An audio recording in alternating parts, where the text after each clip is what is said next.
सर्वेभ्यो नमो नमः।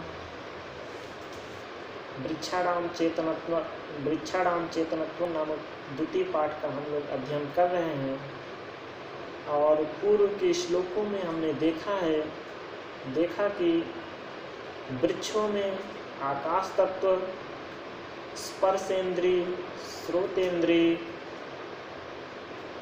दर्शनेंद्रिय, घ्राणेंद्रिय अर्थात सूंघने की शक्ति पाई गई है।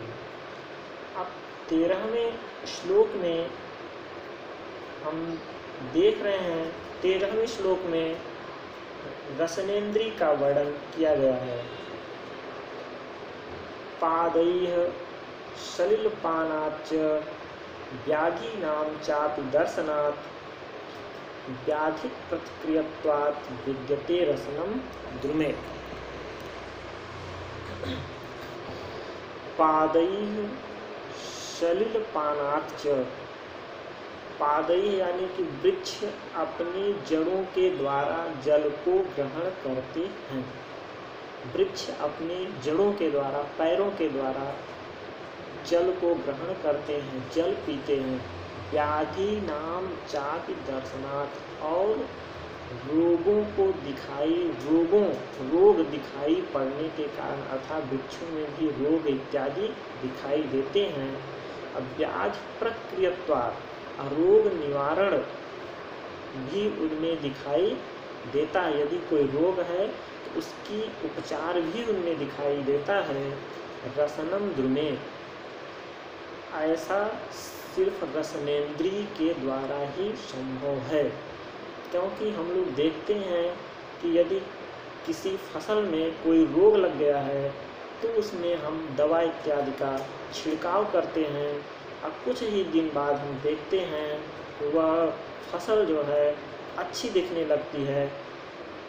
ऐसा सिर्फ रसनेंद्रिय के द्वारा ही संभव है, बिना रसनेंद्रिय के द्वारा उपचार संभव नहीं है। ऐसा माना जाता है कि वृक्ष में रसनेंद्रिय का विद्यमान होना बताया गया है। 14वें श्लोक में वृक्षों में चेतना, 14, 15 और 16 इन 3 श्लोकों में वृक्षों में चेतना का होना बताया गया है। 14वें श्लोक में वक्त्रेणोत्पलनालेन यथोर्ध्व जलमाददेत तथा पवन संयुक्त पादैः पिबति पादपः। वक्त्रेण उत्पलनालेन, वक्त्रेण माने वक्त्रेण यानी कमल अपने डंठल के द्वारा जल को ऊपर की ओर खींचता है। जो कमल होता है, जो अपने जो डंठल होता है, कमलनाल होता है, उसके द्वारा जो है जल को ऊपर की ओर खींचता है।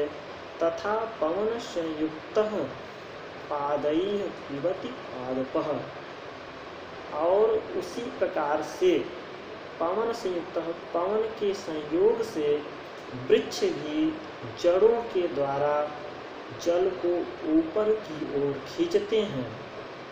और ऐसा माना जाता है कि वृक्ष अपने पैरों से अर्थात जड़ों से जल को ग्रहण करते हैं, पीते हैं, इसलिए इनको पादप कहा गया है। पाद प्लस अप, ऐसा जीव जो अपनी जड़ों से जल को ग्रहण करे, पिए, उसे पादप कहा गया है।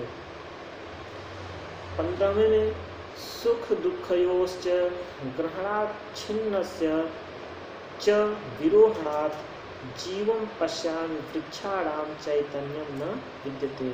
वृक्षों में सुख दुख का होना भी पाया जाता है। ग्रहणाच्छिन्नस्य, यदि वृक्षों को काट दिया जाए तो विरोहणात्, उसमें फिर से बढ़ने की शक्ति पाई जाती है। कटे हुए भाग को में फिर से जीवन यानी बढ़ना उसमें पाया गया है।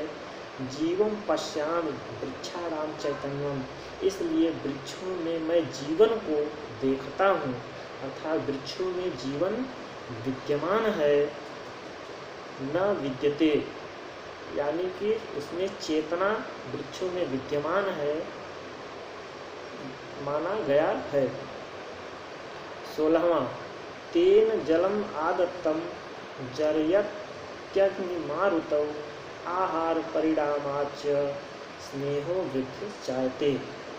वे वृक्ष जलम आदत्तम जल ग्रहण करके जरयति अग्निमारुतौ अग्नि और वायु को जो है नष्ट करते हैं।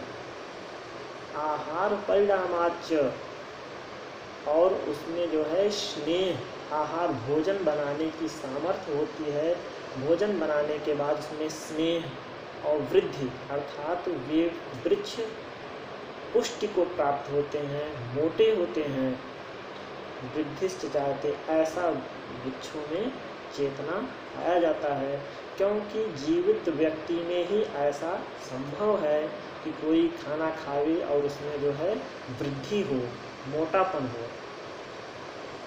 17वें श्लोक में बताया गया है कि बिना किसी प्रयोजन के वृक्षों को नहीं काटना चाहिए।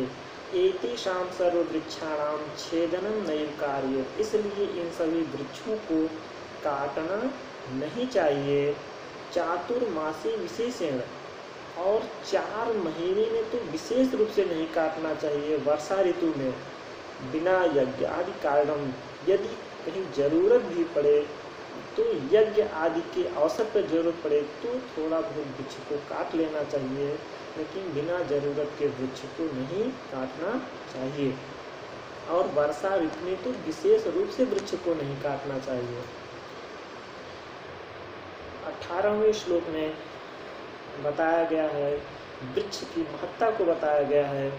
एकेनापि सुवृक्षेण पुष्पितेन सुगंधिना वासितम वै वनम सर्वम सुपुत्रेण कुलम यथा। कहते हैं कि जिस प्रकार से कुल किसी खानदान में एक योग्य पुत्र जन्म ले ले और उससे पूरा खानदान यश को प्राप्त होता है, कीर्ति को प्राप्त होता है, उसी प्रकार से एक सुंदर वृक्ष, पुष्पित, पल्लवित और सुगंधित वृक्ष संपूर्ण बगीचे को जो है सुगंध से युक्त कर देता है, उसकी महिमा को बढ़ा देता है। जयतु संस्कृतम जयतु भारतम।